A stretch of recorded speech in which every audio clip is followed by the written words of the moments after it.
Hi everybody, today I'd like to make a quick video about why I decided to go with the Nexus 6 over the Asus ZenFone 2. Now if you watched my video on the ZenFone 2, my impressions and kind of my review on it, I really did like the device, but there were a few things that after using the phone over time and really starting to change my usage of my phone, I realized that I couldn't go without, and that's why I'm deciding to switch over to the Nexus 6. The first reason is the front-facing speakers. We'll just get a quick video up here. The ZenFone 2 has one speaker on the back. This will be on max volume, and I believe it's just one driver. I don't think it's stereo. Technically, most of the time it doesn't get very loud. It depends on the video you're watching, but most of the time my experience was that it just wasn't loud enough. I would have to crank it 3/4 of the way up, maybe all the way up, just to be able to hear a video. And of course, that's because it's facing away from you. I realized that this was even more of a problem when I got a case like this that has a stand back on it. So, of course, with a bigger phone, I like to watch videos. So when I put my phone on with its stand, to watch a video, the speaker's facing away from me. And that's when it became really obvious to me that front-facing speakers are indeed something that should be considered on phones.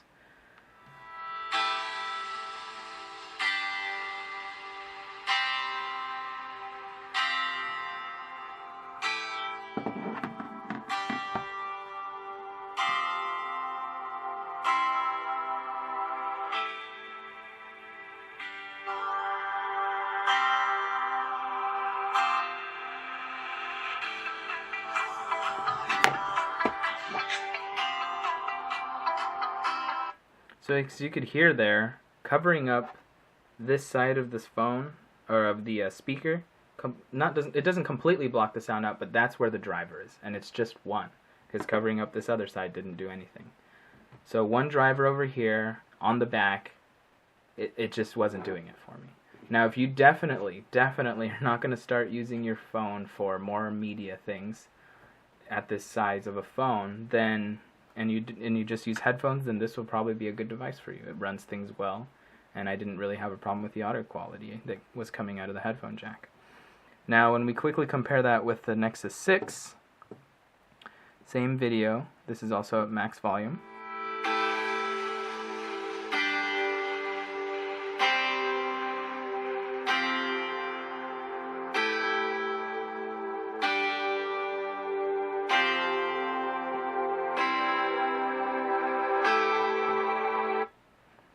So this sounds better. The quality's better, and I felt that the loudness was also better. So when I'm watching a video and I have, my phone on my case, with my case on it, and I'm watching a video with it this way, then the phone is facing me, and that just made a lot more sense the more I started using this Asus ZenFone 2 as the phone that I was watching my videos on all the time.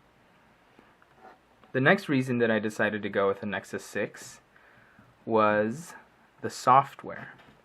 Now I love ZenUI. I think it's a great skin, but the problem that I had with the ZenFone 2 was its Android version. Right now it's on 5.0, and the battery life was being drained by the Android OS. I would always end with like 30% battery being used by the Android OS and only about 5 or 6% being used by the screen. And those 5 or 6% were getting me something like 3.5 to 4 hours of screen on time. Now I feel that if you get an Android operating system upgrade, maybe to 5.1.1, you could definitely be getting more than 4 hours, maybe 5, 5.5, maybe even 6 hours of screen on time. So in that sense, this phone, if it does get upgraded, which I really hope it does, will definitely outperform the Nexus 6. Right now I'm getting similar battery life on the Nexus 6, about 3.5 hours of screen on time, almost 4. I'm running the M preview right now, and I find it to be okay. I'm not sure why. I just feel that when I'm using my AMOLED screen, when I'm using a Quad HD display, when I have speakers like this, I'm a little bit more okay with it not reaching much higher battery life for some reason. I just feel like, yeah, it's being drained for a good reason. And when you look at the battery usage, you get about, well, right now I'm at 6% of it being used by the screen, and that's an hour and a half. I'm at about 69%. So let's just do some quick math. So 3 times that amount would get me down to about 10%, and 3 times 1.5 hours would be 4.5 hours. So I'd be getting about 4.5 hours of screen on time at 10% if it continues at this rate. And that's slightly better, but just about the same as the ZenFone 2. So I don't feel I'm really making a huge trade-off as far as the battery goes, but if the ZenFone 2 gets upgraded, I will definitely have gone, I definitely would have downgraded. And that would be something that I definitely have to think about, but I do feel that that the battery use is a little more justified here, and not just being used on the Android OS, being buggy or something. It's actually being used by something, the Quad HD display, as I said, the speakers, the faster processor, the Snapdragon 805 clocked at 2.7, the Adreno 420. So now that might not be the way you feel at all, and I can definitely understand it. There's been some debate about the Nexus 6's battery life. It should be much better. The Note 4 is similar in most senses, and it definitely gets better battery life than the Nexus 6. So I'm hoping that Android M takes care of the battery life, or it'll just, something will hopefully take care of the battery life on the Nexus 6, or else, I mean, I would have downgraded, and that'd be a little unfortunate, but I think the pros of the Nexus 6 outweigh the cons as far as the battery life for me, for my purposes. The other reason that I chose the Nexus 6 over the ZenFone 2 was, as I mentioned, the AMOLED display. It's a little bit easier on the battery. It only has to light the pixels that are in use, so if you're watching, like my background right now on both phones is the same. On this phone, when I crank up the brightness on the ZenFone 2, you'll start seeing the like grayish blue tint that you get with LCD screens when you're viewing a black background. The AMOLED screen doesn't do that. Those pixels are off. So when I look at my desktop, or my home screen here, in the dark, it's pretty much just the flower that I'm seeing in the icons. It looks like this part of my device is not even there because I'm in the pitch black, and this is all dark, and it's just not there. I'm just seeing these cool little floating icons and like right in front of my face, and I do like that. I like the contrast that the AMOLED screen provides, and I do like that it's a little more battery friendly, but I would like to get a little more battery life out of this Nexus 6. Let's see. The other reason that I like the Nexus 6 was as I was doing video comparisons, like the way the phone records video, the Nexus 6 takes much better video, and it has optical image stabilization. I didn't like the digital image stabilization at 720p on the ZenFone 2, and I didn't like that it didn't have the digital image stabilization at 1080p. It just didn't have anything. So if you're recording at full HD, you're just going to have a wobbly image if you're moving around. And the quality itself is just not that great. I also liked let's see, what else did I like? I liked the camera in good lighting of the Nexus 6 a bit better. Now, the ZenFone 2 tends to capture slightly more accurate pictures. I do like the little bit of punchiness that the camera on the Nexus 6 gives it. So this might be just something that's not even important to you, but if you do care about the camera, I would honestly, and you're okay with the shortcomings of the ZenFone 2, I would go with the ZenFone 2. The reason is because of the software that's with it. Let's see, that's not it, but you have the super resolution mode, the low light mode, which gets you that 3 megapixel image, but it's much better as far as the low light performance goes. You have manual modes. That's really nice. You can just select all these different options. Your ISO, your focus points, your exposure compensations, your white balance, all these cool things. So that's one thing that I'll kind of miss over here on the Nexus 6. The stock camera app is, in my opinion, kind of abysmal. It just lacks all kinds of functionality. You don't have easy access to begin recording video. It's just this huge button to start snapping shots.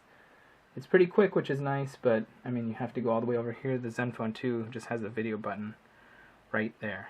You just click right there and you start recording video. But I feel that I like the camera on the Nexus 6 a bit better, and the other reasons that I like it better like I already mentioned, the AMOLED screen, the front-facing speakers, the software updates. I feel that those outweigh the slightly worse camera on the Nexus 6. I think that's really about it. As far as performance goes, I haven't noticed a huge difference. The Nexus 6 seems a bit snappier, but that could just be the fact that I like it a little bit better. It has a quad core just like the ZenFone 2 has. This one's at 2.3. It's an 2.3 gigahertz. It's an Intel Atom processor. This is the Snapdragon 805, clocked at 2.7. The GPU, I believe, on the Nexus 6 is better. It's the Adreno 420, so that was pretty much top of the line last year.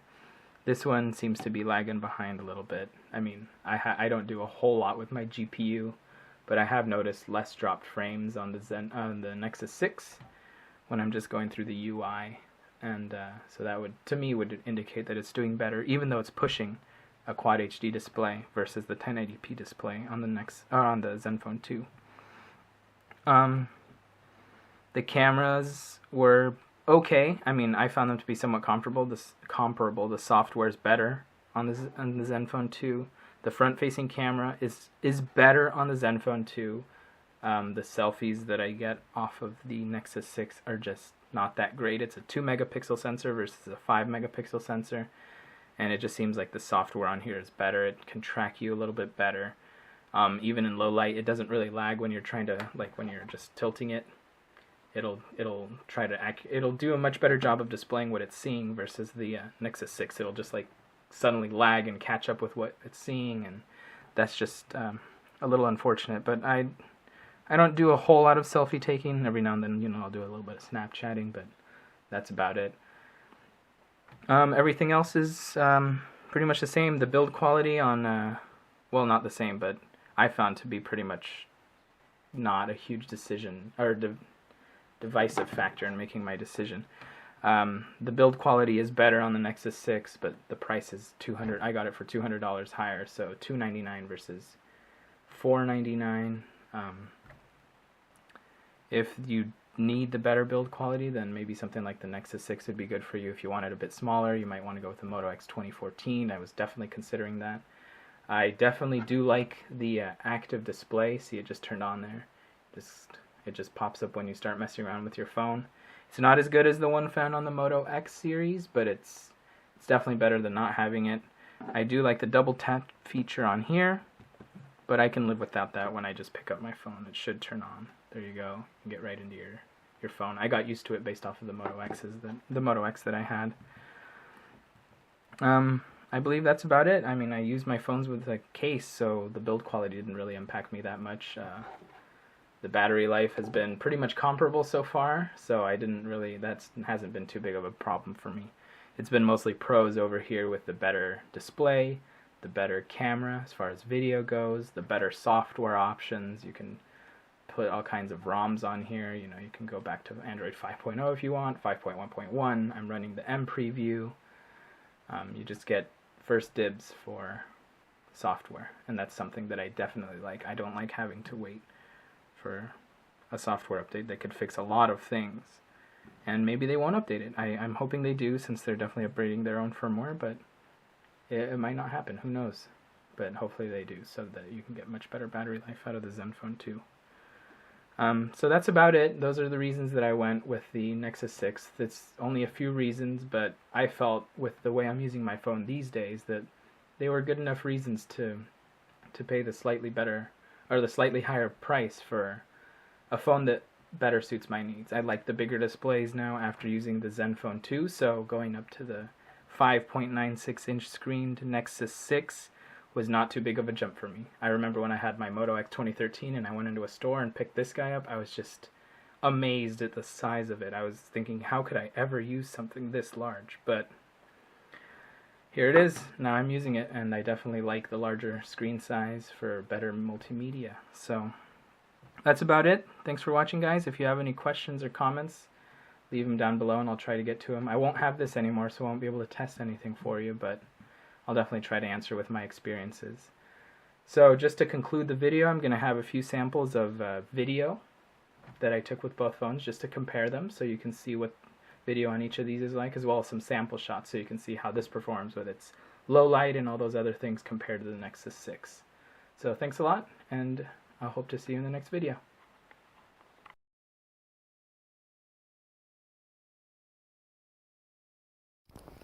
This is a test of both cameras recording at their full resolution. The ZenFone 2 is recording at 1080p without digital image stabilization, since it doesn't work when it's recording in full HD. The Nexus 6 is recording at 4K, and its optical image stabilization is working just fine. So as you can tell, the ZenFone 2 looks pretty wobbly. As I'm walking, it's kind of bumping up and down, while the Nexus 6 still moves, but it's definitely much smoother, not as jarring.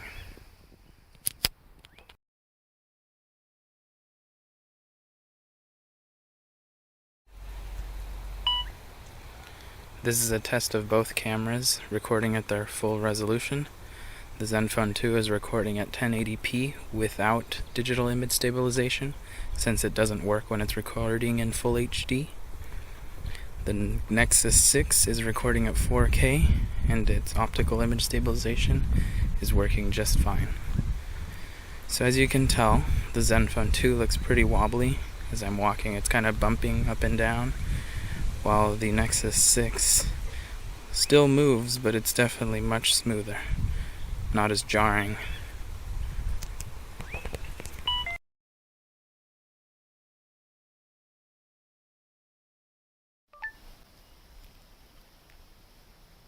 Okay, on this test, the ZenFone 2 will actually be using its digital image stabilization. Apparently it does not work at 1080p. So it's actually running at 720p right now, while the Nexus 6 is actually still recording at 4K with its optical image stabilization.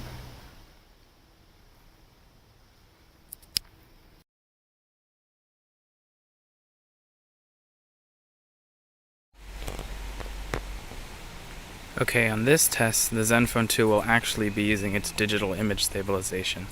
Apparently it does not work at 1080p. So it's actually running at 720p right now, while the Nexus 6 is actually still recording at 4K with its optical image stabilization.